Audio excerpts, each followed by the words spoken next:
Lost in a forgotten era, you are a fierce samurai warrior with only one goal: to seek out and defeat your enemies with all your strength and skills. Armed only with your sword, you must rely on your keen instincts while you do battle with some of the strongest and craftiest knights, ninjas, and tough guys ever assembled. This is Samurai Shodown, no W, developed by Monolith, published by Takara, part of the Samurai Shodown franchise, and it's a fighting game. This is the same Monolith that brought us such great games as Art of Fighting, Fatal Fury Special, 2020 Super Baseball, and that's it. Not the same Monolith that did Star Ocean and all those kind of games. Tries Monolith, not them. This was originally a Neo Geo arcade game done by SNK. It's set in feudal era Japan, kind of like Shogun Warriors, which was released a year prior, and focused on weapon-based combat. SNK's first game to do so. It's been ported to a bunch of different things, like the Super NES, the Game Boy, the Genesis, the Game Gear, the Sega CD, the Saturn, the 3DO, the FM Towns, the PlayStation, and PlayStation 2. All cartridge versions were handled by Takara, while Crystal Dynamics did the 3DO, and Funcom did the Sega CD port. The Genesis and CD versions, no, don't care about that. They took out a stage. Oh no. The SNES version has the character lineup intact, but has the game zoomed out, which makes the sprites smaller. I like that they did that.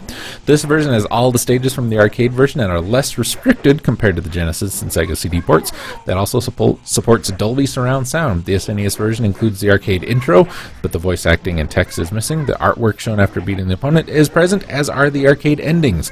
The announcer says the name of the characters before and after winning a fight. An exclusive mode, Countdown, is in this port. You can use the final boss in two-player mode with a secret code. Let's see, the Super NES version, blood was recolored orange and fatal attacks were removed. There you go. So, reception data.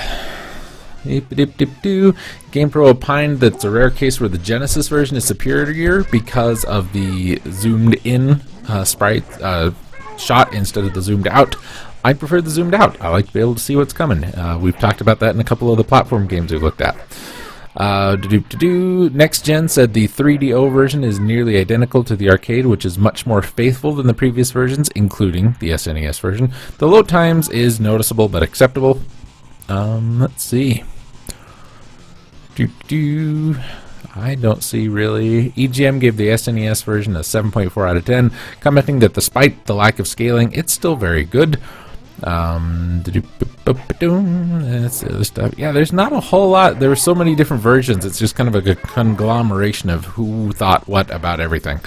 I think it's fine. I think it's an okay game. I don't know. We've played worse fighting games. We've played better fighting games.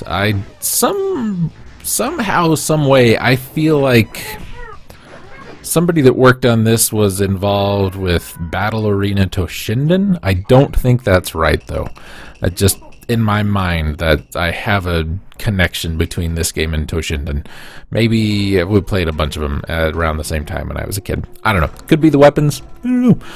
It's a pretty good game, though. I still have yet to find a fighting game I prefer more than Street Fighter 2, though.